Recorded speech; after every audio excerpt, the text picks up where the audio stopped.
Allah. Bihusnil khuluqi, dengan sebab akhlak yang baik. Faqala ta'ala, maka selanjutnya Allah subhanahu wa ta'ala berfirman, wa innaka la'ala khuluqin azim. Nah, kita kan sering membaca atau sering mendengar tentang pujian Allah kepada Nabi. Ini di kitab akhlak ini diceritakan sebab-sebabnya. Wa innaka, dan bahwa sesungguhnya engkau Muhammad la'ala khuluqin azimin, betul-betul telah berada dalam akhlak yang tinggi, akhlak yang agung, bisa juga akhlak yang mulia. Wa ja'ala, dan selanjutnya Rasul telah menjadikan nisbatal khuluqil hasani, akan hubungan akhlak yang baik, nisbatal khuluqil hasani, atas hubungan akhlak yang baik, ila dini, terhadap agama, kanisbatil wi'ai, seperti hubungan wadah. Wi'a itu wadah. Kanisbatil wi'ai, seperti hubungan wadah atau tempat, bolehlah. Ila mastaqarra fihi, atas sesuatu yang berada di tempat tersebut. Kalau hidangan itu kan nggak digeletakin, ada apanya? Ada apa? Kita kalau ngejamu kue, apa kue digeletakin? Enggak kan? Ada wadahnya, namanya apa? Nampan, apa piring, apa apalah terserah, yang penting wadah aja. Apa kita kalau makan digeletakin di ubin? Kan enggak. Nah, itu ila mastaqarra fihi. Nanti lebih luas lagi penjelasannya. Kanisbatil wi'ai, seperti hubungan wadah atau tempat, ila mastaqarra fihi, atas sesuatu yang ada di tempat tersebut. Faqala sallallahu alaihi wa alihi wasallam, maka selanjutnya Nabi Muhammad sallallahu alaihi wasallam bersabda, innal khuluqa, bahwa sesungguhnya akhlak, wi'auddini, adalah wadahnya agama. Berarti antara akhlak dengan agama itu erat hubungannya. Kalau seseorang beragama tapi tidak berakhlak, masih kurang.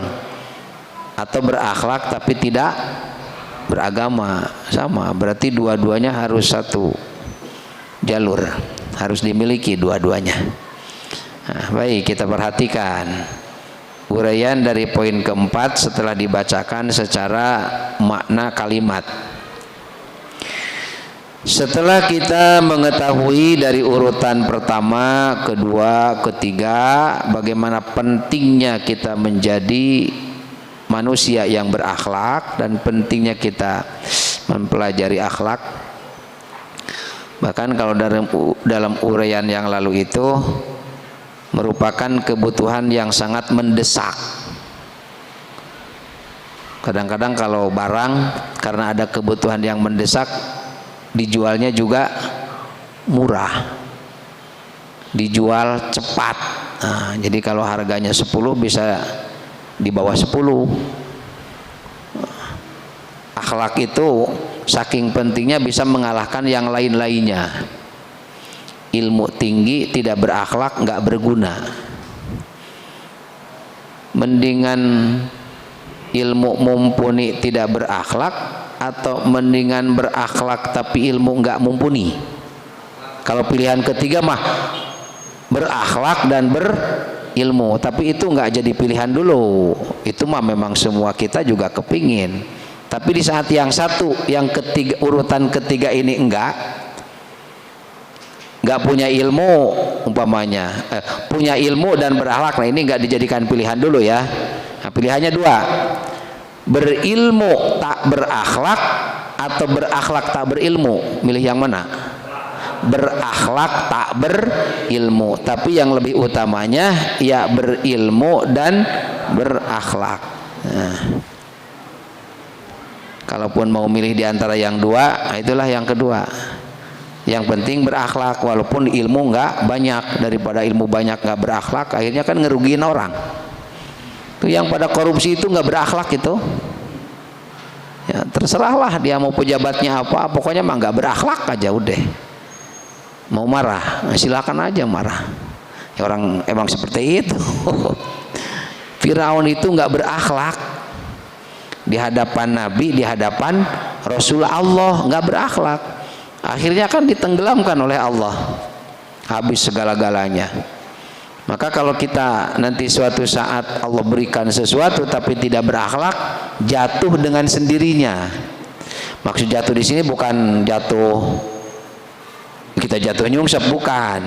Jadi walaupun kita punya sesuatu tapi nama baik kita itu nggak ada, malah disesali. Sayang amat ya dia orang kaya tapi tidak berakhlak. Tuh ada yang kurang. Bahkan bisa menjatuhkan apa yang mestinya bisa tinggi derajat kita. Dengan ilmu kan mestinya tinggi derajat kita sesuai dengan apa yang Allah firmankan di dalam ayatnya. Dengan kekayaan nama baik kita bisa tinggi, dapat pujian. Tapi kalau nggak berakhlak, jatuh itu. Nah, maka utamakanlah akhlak. Pelajaran akhlak di sekolah sekarang masih diajarin nggak? Nah, diajarin nggak? Nah, yang masih sekolah ada khusus pelajaran akhlak nggak? Akhlak nggak? Nah, itulah.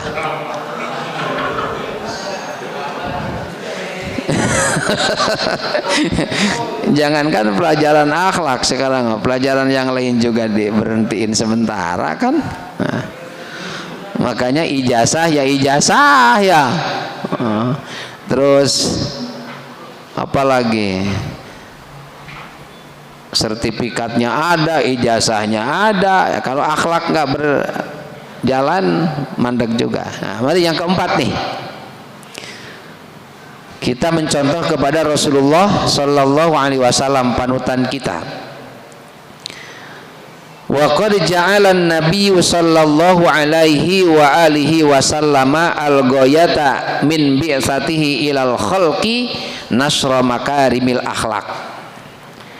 Dari sekian banyak tugas Rasul, banyak tugas Rasul itu untuk menyampaikan secara lisan, juga untuk memberikan contoh terjun bagaimana supaya manusia bertauhid, bagaimana setelah ia bertauhid menjalankan tugas dari agama, kan begitu. Terus juga bagaimana supaya dia itu menjadi manusia yang kalau diberikan sesuatu oleh Allah jadi baik, banyak macamnya itu. Dengan pelan, dengan lembut, dengan kasar, bahkan dengan diperangi. Nah, dari sekian banyak tugas Rasulullah adalah menyebarluaskan tentang akhlak yang mulia. Dari semenjak kecil itu Rasul udah kelihatan menjadi manusia yang berakhlak. Ya, makanya kita nih yang perkembangan kita ini masih dikatakan rawan. Kita ini tergantung yang ngajak loh, ya. Usia-usia begini tergantung yang ngajak. Kalau yang ngajaknya lurus, kita bakal lurus. Tapi kalau yang ngajaknya, nah, ntar juga kita begitu. Masih bimbang kita ini. Nah. Bang Ucup sebenarnya usia berapa tahun sih Bang Ucup?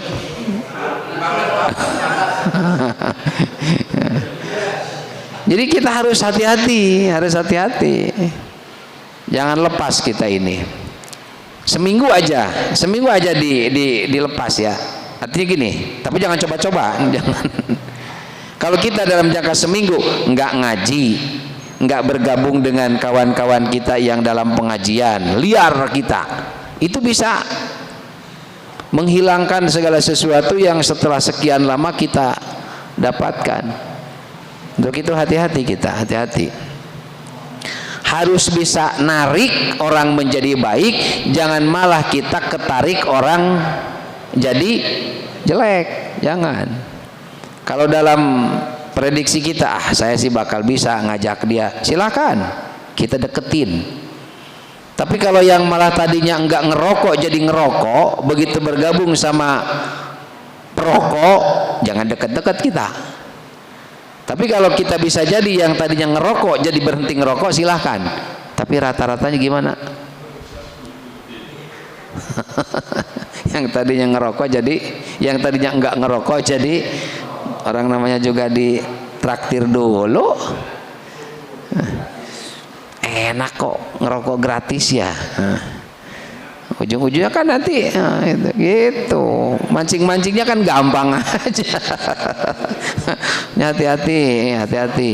Tuh Rasulullah itu dari sekian banyak tugas, beliau diperintahkan oleh Allah untuk menyebarluaskan akhlak yang sempurna. Secara global dibagi dua lah. Pertama, bagaimana akhlak bicara. Yang kedua, bagaimana akhlak berperilaku. Ini yang lahiriah. Kita bisa tahu nih anak ataupun orang berakhlak dilihat dari segi kata-katanya. Kalau kata-katanya kasar, songong, ya nggak bisa membedakan siapa yang sedang diajak ngobrol. Kita bisa memutuskan, wah ini orang kagak berakhlak nih, kan gitu. Atau perilaku, main selonong boy, kagak ada nunduk-nunduknya gitu ya. Ini juga sama. Nah, oleh Rasulullah diarahkan. Zaman jahiliyah itu, waduh, zaman yang benar-benar bikin geleng-geleng pala. Nah, sekarang udah mulai kembali lagi ke zaman jahiliyah. Udah hilang hormat bagaimana ke orang tua, hilang hormat bagaimana adik ke abang, kakaknya, empoknya. Dalam tutur kata aja lu gue kan nggak boleh kita. Kalau ke yang lebih tua dari saudara kita jangan lo. Mau kemana lo? Sama kakaknya bilang begitu, ke empoknya. Jangan kita ya, jangan robah. Nah, terus kalau tiba-tiba robah jangan ditumbenin. Pas sudah ngaji besoknya robah, lembut banget. Tumben nih ngomongnya bagus, lah jangan ditumbenin. Jadi serba salah nanti. Malah kita arahkan. Jangan langsung dikagetin, jangan. Perjuangan Rasul untuk menjadikan manusia pada berakhlak itu susah. Sampai-sampai Rasul diludahi, Rasul dicemooh, Rasul dicaci maki, Rasul ditimpukin dan lain sebagainya agar manusia menjadi berakhlak. Nah, kita mah sekarang alhamdulillah enak lah. Bukunya udah ada, kitabnya udah ada. Yang menyampaikan kita tinggal nyimak, setelah tahu, paham, ngerti, amalkan, udah selesai. Ada yang nimpukin kita nih mau ngaji, ada. Oh, kalau ada yang nimpukin malah lawan aja, jangan diem ya, atau malah sengaja biar balik. Insya Allah yakin ini waktu-waktu ataupun saat-saat untuk kita merubah jadi manusia yang berakhlak. Sehingga beliau berkata begini, innama bu'itsu liutammima makarimal akhlak. Berarti pada saat itu akhlak bukan nggak ada. Ada yang namanya peradaban zaman, wah itu ya. Ada bilang zaman batu katanya ya.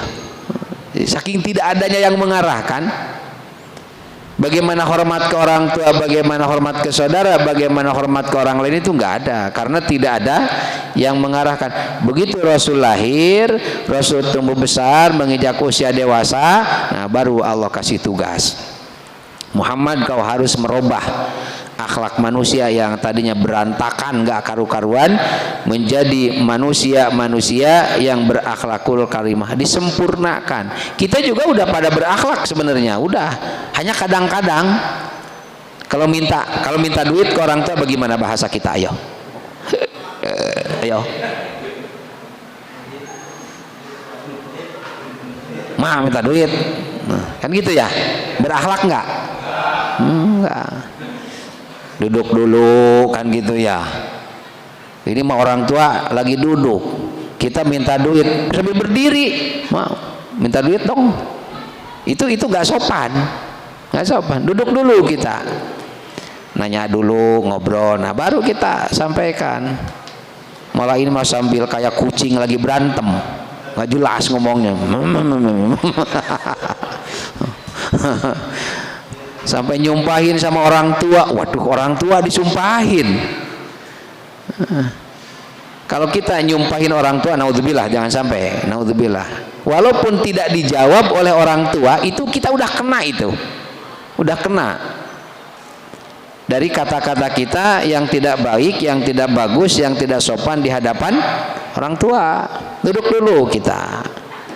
Terus kalau lagi di luar banyak orang, jangan suka minta sesuatu di saat orang tua lagi ngumpul-ngumpul sama orang lain. Ini mau disengajain. Begitu pas nggak ngasih, dasar pelit, di itu anak. Dasar bapak pelit katanya gitu. Pelit gimana sih, itu bisa keluar juga untung. Ini kita bisa besar begini emang sama siapa? Orang tua. Makanya hati-hati, harus sopan kita. Pokoknya kita ada kebutuhan, orang tua kita lagi di luar, lagi ngobrol penting, jangan dulu, tunggu dulu. Nah kalau kitanya agak buru-buru colek, Pak, Bu, saya ada perlu gitu. Ya udah di sini aja, nggak ada orang. Nah itu. Atau kita bisik-bisik, minta uang, jangan teriak, disengajain ini mah. Nah, biar orang tua malu kalau nggak ngasih, akhirnya ngasihnya kepaksa. Jangan, kita cari keridhaan dari siapa? Orang tua. Sesuai dengan yang diminta oleh kita atau tidak. Kalau orang tua ridho, itu pemberiannya bakal berkah dan manfaat. Tapi kalau tidak disertai ridho, nggak bakalan berkah itu pemberiannya. Itu dari segi cara kita meminta. Waktu memberi juga begitu. Bapak, ayah nyuruh beli rokok atau beli apalah, mau kita berangkat, tapi begitu ngasihnya dilempar. Itu juga dari pintu, Pak nih, itu nggak sopan itu. Begitu nggak? Begitu nggak? Oh, kalau begitu jangan diulangi. jangan diulangi. Sama seperti tadi, kita minta duduk dulu, atau kalau orang tuanya lagi berdiri ya silakan sambil berdiri. Waktu kita nyerahin juga kita harus dalam keadaan duduk. Orang tua lagi duduk, kita mau nyerahin sesuatu yang dipesan sama orang tua, duduk dulu kita, Pak nih gitu. Udah nggak nyuruh lagi, kalau nggak nyuruh lagi saya mau ada perlu gitu. Jangan ima dipanggil jawab sih ngejawab. Jawab juga nggak dengan yang santun, dipanggil jawabannya apa? Hui, ini, hui, beli ini ntar, waduh itu ya, itu akan mempersempit, mempersulit rezeki kita nanti. Makanya kalau rezeki kita serot sampai sekarang, tanya bagaimana kita ke orang tua. Kotak ini tumpul banget ya, tumpul, susah untuk mencerna ilmu. Kasih contoh sekali masih belum paham, kasih 2 kali belum juga paham, 3 kali makin puyeng. Otak kalau kagak susah diajak mencerna begitu, makin sering diarahkan bukan makin cerah, tapi makin puyeng, stres ujung-ujungnya. Ada apa ini? Kok otak itu susah diarahkan ya? Nah, tanya dulu ke orang tua kita bagaimana. Lah tapi kan orang tua saya udah meninggal. Ya ingat-ingatlah waktu ada. Bagaimana cara merubahnya? Ganti dengan doa. Doa kalau sempat ya ziarahi, tapi hati-hati kalau dalam ziarah jadi salah ngomong lagi. Mak, Pak, ini saya datang, lemang di situ mau minta maaf, terus sekalian saya mau minta doa. Udah ngaco itu deh. Bukan untuk dipinta doa, tapi kita mendoakan. Kalau kita yang minta doa salah. Itu jadi hukumnya haram. Kalau begitu kita datang untuk mendoakan dan mengingat bahwa kita juga bakal seperti orang tua, sambil mohon sama Allah bisa dipertemukan lagi dengan orang tua. Banyaklah perubahan-perubahan yang harus kita rubah dengan orang, apalagi dengan orang lain juga sama begitu. Kalau kita berakhlak baik dengan orang lain, maka itu akan menjadikan orang tua kita jadi baik. Tapi kalau sama orang lain akhlak kita jelek, jelas bakal jadi jeleknya orang tua. Maka hormatilah orang tua dengan kita berbuat baik sama orang lain. Rasul katakan, innama bu'itstu liutammima makarimal akhlak. Diutusku ke hadapan umat itu untuk merubah akhlak menjadi baik. Nah, dengan akhlak yang baik yang dilakukan oleh Rasulullah sallallahu alaihi wasallam, wa athna alaihi rabbuhu bihusnil khuluqi, dan Allah Subhanahu wa taala memuji kepada Nabi Muhammad sallallahu alaihi wasallam dengan akhlak yang baik, karena beliau Rasul memiliki dan mengamalkan akhlak yang baik, terpuji, sehingga Allah Subhanahu wa taala pun memujinya. Kalau seseorang dipuji karena kebaikan apa karena kejahatan? Kebaikan. Antara orang pelit sama orang pemurah, kira-kira yang dipuji yang mana? Pemurah. Oh, kamu baik banget ya sama orang. Jarang sama orang pelit.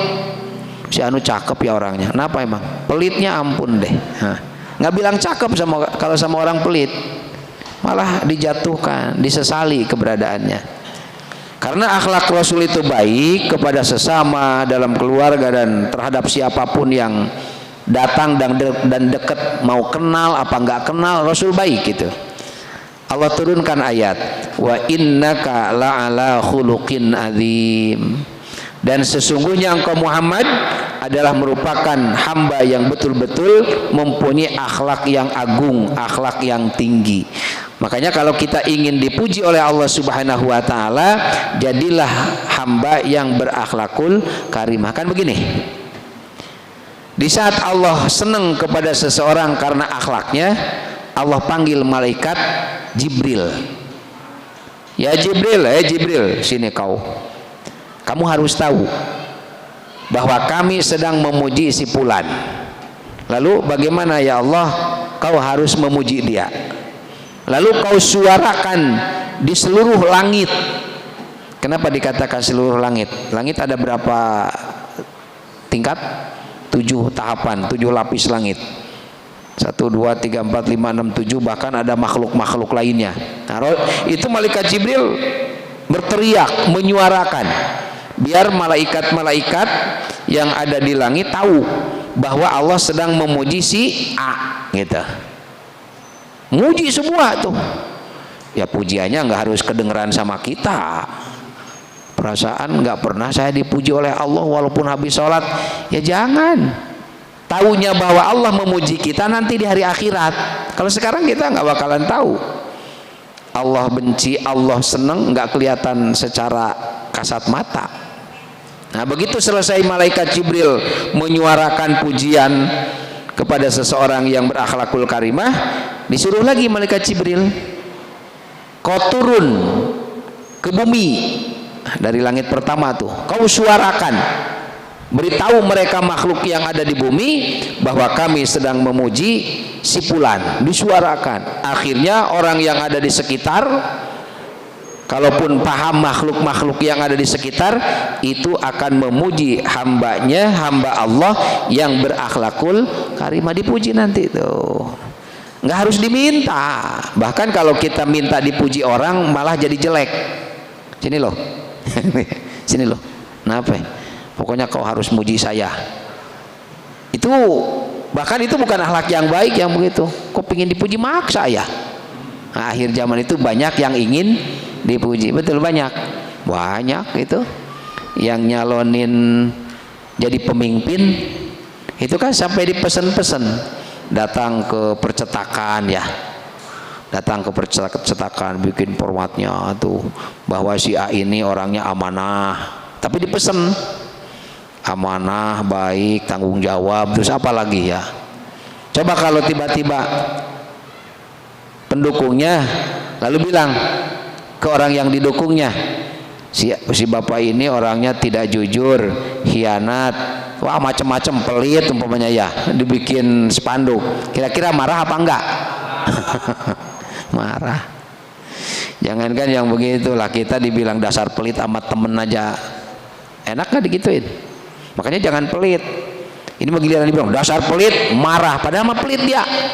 Justru harus berpikir, oh apa benar ya saya itu pelit, kan gitu. Jangan malah marah kitanya. Rasul itu terpuji, bahkan yang memuji Rasul itu bukan hanya sekedar dari kalangan para sahabat kaum muslimin.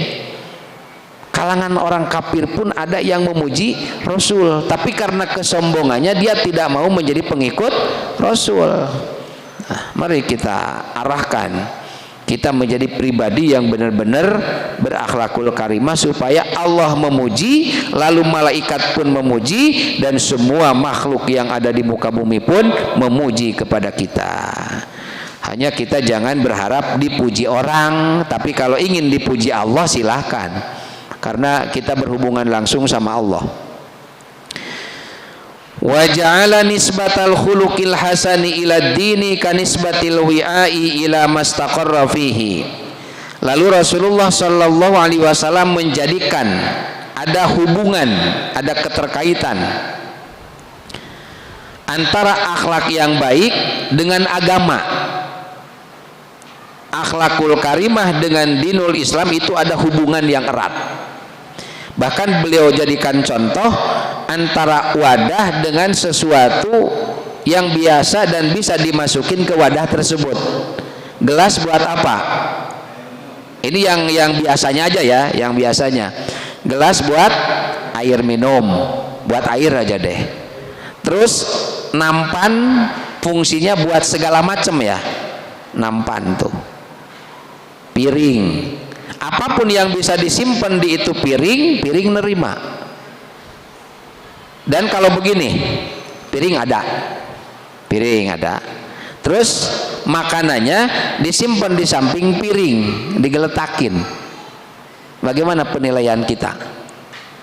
Layak nggak begitu? Tentu kita bakal, kok begini kan gitu ya. Pindahin, karena nggak sesuai. Nah, supaya sesuai, supaya cocok, ayo makanannya disimpan di atas nampan, di atas piring, di atas wadah, sehingga kelihatan kan indah. Contoh kalau apa sih, kalau buat semacam serah-serahan itu namanya yang buah-buahan parsel ya, nah, parsel itu kerinjangnya sama buah-buahannya itu bisa jadi indah karena ditata sedemikian rupa, jadi indah. Nggak begini kalau serah-serahan, ini parselnya, wadahnya kosong, ini buah-buahannya dikresek, dibawa ke sana, bagaimana nanti kata orang sono?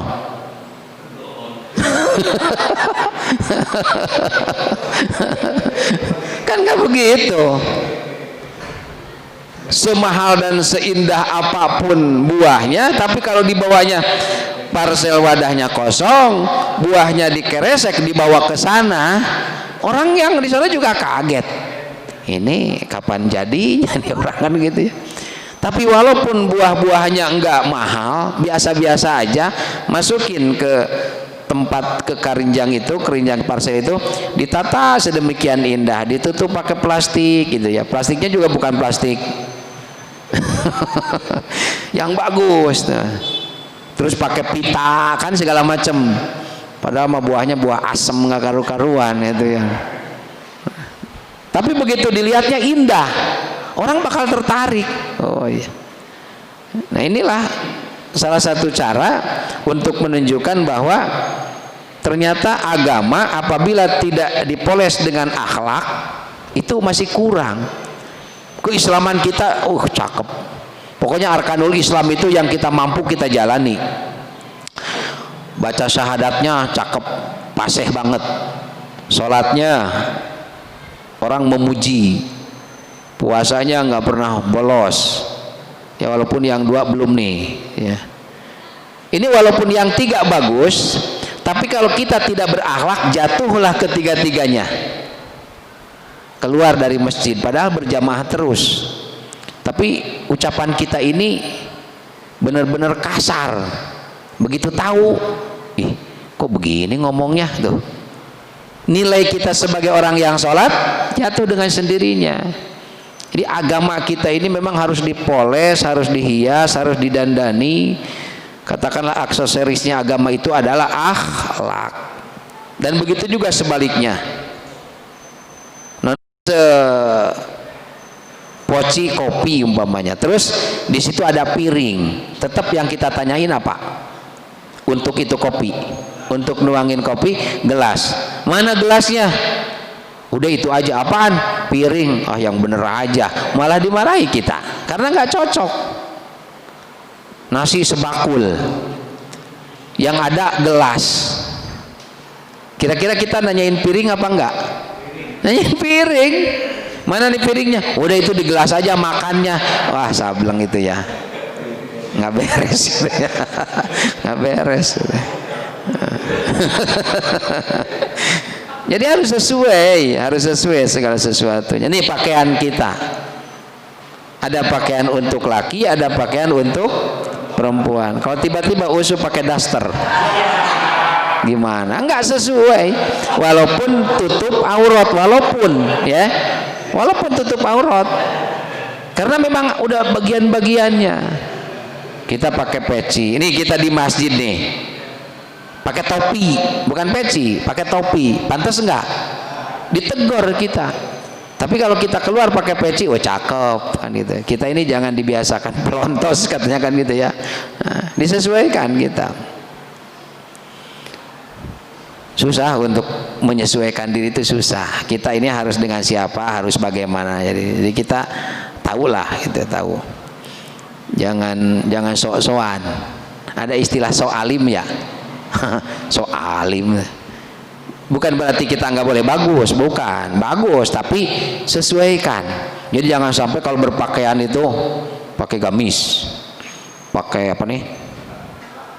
Oh, ini nih sifat ya, pakai sifat, pakai peci putih dikulung, wah, kulung, terus pakai lagi sorban, terus pakai sorban lagi di kepala, jalan ke masjid, kayak paling ustadznya aja. Begitu disuruh baca Quran, belebotan kemana mau ya. Nah, itu namanya berlebihan, nggak pantas itu. Jadi akhlak kita, oh saya begini, pantas nggak? Pantas, pakai. Karena tidak semua yang dipakai orang itu bakal pantas dipakai, nggak pantas. Nih, kalau tiba-tiba Akang pakai lepis, nah keluar pakai celana lepis, ya, pakai celana lepis, pakai jaket kulit, pantas enggak? Enggak layak lah. Ustadz pakai lepis, pakai jaket kulit, pakai kacamata hitam, enggak berakhlak gitu, walaupun memang pakaian. Tapi kan pantasnya begini, oh, udah selesai. Mau yang lainnya pakai lepis, kayak pakai jaket kulit, kayak pakai peci, pakai kaca apa yang namanya hitam tuh ya. Oh, malah pakai kacanya juga pakai rantai, biar nggak jatuh. Nggak pantas. Jangan bikin hal-hal yang, waduh, itu dikiranya kali bakal diacungi jempol. Tiba-tiba begitu ketemu, ini siapa? Ustadz pakai lepis ya. Dulu ada yang ngasih lepis baru mahal gitu lepis, nggak tanggung, ngasihnya itu 3. Nah ini yang tapi kita nolaknya harus baik-baik. Jangan, kamu kagak punya otak apa ngasih saya lepis. Jangan, kita terima aja, terima. Nah nanti pas ke rumah tanya, pantas nggak pakai lepis? Oh nggak pantas, kasihin orang gitu. Itu namanya cara berpakaian pun harus disertai dengan akhlak. Jangan suka dibikin-bikin ya. Jadi biar cakep, biar ganteng, poles sedemikian rupa. Oh, kalau perempuan bulu mata ditambal. Ada yang bulu mata ditambal itu. Begitu kena hujan tinggal sebelah. Jangan suka bikin yang aneh-aneh. Udah, kita mah apa adanya, sesuaikan. Kan enak kalau ngelihat yang sesuai, enak ya. Kalau kita mau pakaian yang lebih, ini cara akhlak berpakaian juga ada. Suka ada peci yang tinggi ya. Peci yang berapa tuh? Kayak apa tuh kalau grup kasidah itu tuh Marawis, ada yang tinggi yang di Indosiar. Nah, kita mah nggak pantas pakai begituan. Kecil, pendek, pakai peci 40 cm. Kayak tukang sulap jadinya ya. Dipakai sholat, ya nyeruduk pantat orang. Jangan begitu, kita sesuaikan. Ini udah cukup ini loh, udah cukup nih. Apa dari sop mana ya? Dari sop kedua ke sop ke satu itu udah cukup. Lo kenapa masih nyeruduk pantat orang juga? Itu suka ada yang begitu nih, orang gimana sujud? Aduh, ampun. Pakaian diatur, sesuaikan dengan sesuai enggaknya kita. Ini kayak di sini makanan sama wadahnya harus sesuai. Harus sekarang banyak penipuan loh, penipuan. Kalengnya itu kongguan, biskuit, dalamnya apa? Goreng singkong. Nipu itu ya. Kayak iya. Kayak iya aja disodorin. Bawa, aduh, kita udah siapa aja, ini empuk nih kue, orang kongguan, biskuit, apalagi ya, berjejer. Begitu pas dibuka mana gigi lagi sakit lagi ya. Kagak dimakan udah dibuka, masa rengginang, opak segala macam kan yang keras-keras itu tuh. Berarti itu nggak sesuai tempatnya ya. Kalau di kampung sih udah biasa begitu, sesuaikan. Makanya kalau mau menyimpan sesuatu itu bagusnya di toples yang transparan. Kalau transparan kan kelihatan, oh ini keripik singkong, ini keripik apa, ini apa. Jadi kita bisa milih, disesuaikan dengan gigi. Gigi udah antung-antungan juga ya. Wah, ini nih namanya begitu dibuka, wah, rengginang, udah mau ditutup lagi malu, udah dibuka ya. Makanya nanya dulu. Nanya dulu itu dalamnya apa gitu. Nanya jangan sama sahibul bait. Ini yang ditanya yang punya rumah. Ini kalengnya nih kongguan, dalamnya kongguan bukan? Jangan sama yang punya rumah. Sama kira-kira siapa? Kan suka dibukain ya sama yang punyanya. Nah, kita tengok dulu gitu ya. Kalau sekiranya kuat lanjut, kalau enggak ya jangan ngambil kita. Waqala sallallahu alaihi wasallam, bersabdalah Rasulullah sallallahu alaihi wasallam, innal khuluqa, bahwa sesungguhnya akhlak. Nabi Muhammad sallallahu alaihi wasallam beliau bersabda begini, innal khuluqa, bahwa sesungguhnya akhlak, wi'a'ud dini, adalah tempat atau wadahnya agama. Artinya kita sebagai seorang muslim sesuai dengan agama yang kita anut, yang kita pegang teguh, dinul Islam, itu bisa tinggi derajat kemusliman kita apabila disertai dengan akhlak. Makanya jangan sampai ada muncul penyesalan. Sayang amat ya, dia muslim tapi kok begitu. Nah, berarti ada yang kurang dalam masalah akhlak. Itu yang kata-katanya kotor itu, kalau dilitanya agama, muslim dia, tapi ampun deh, naudzubillah ya, naudzubillah. Ini yang keluar dari mulutnya itu biasanya kalau yang keluar dari mulutnya kotor, berarti yang masuk pun kotor. Bukan berarti kotor ngambil dari tanah yang jatuh, bukan, kehalalannya. Jadi yang masuk ke perut itu mungkin di situ ada subhat dan mungkin juga ada yang haram, sehingga kalimat yang keluar itu kotor, menyakitkan orang dan lain sebagainya. Nah, inilah urutan yang keempat berkaitan dengan tugas Nabi Muhammad SAW dan sekaligus pengakuan beliau tentang tugasnya dan pujian dari Allah yang menunjukkan mendapatkan kedudukan yang tinggi. Mudah-mudahan dapat kita tiru. Artinya jadilah kita hamba Allah dan umat Rasul yang berakhlak, dan kita bisa menuntun kepada orang lain untuk menjadi manusia-manusia yang berakhlak pula, sehingga Allah Subhanahu wa taala dengan sendirinya nanti akan memberikan pujian kepada kita. Amin ya Allah ya rabbal alamin. Al-Fatihah. A'udzubillahi minasyaitonir rajim. Bismillahirrahmanirrahim. Alhamdulillahi rabbil alamin arrahmanir rahim maliki yaumiddin iyyaka na'budu wa iyyaka nasta'in ihdinas siratal mustaqim siratal ladzina an'amta 'alaihim ghairil maghdubi 'alaihim waladdallin. Wassalamualaikum warahmatullahi wabarakatuh.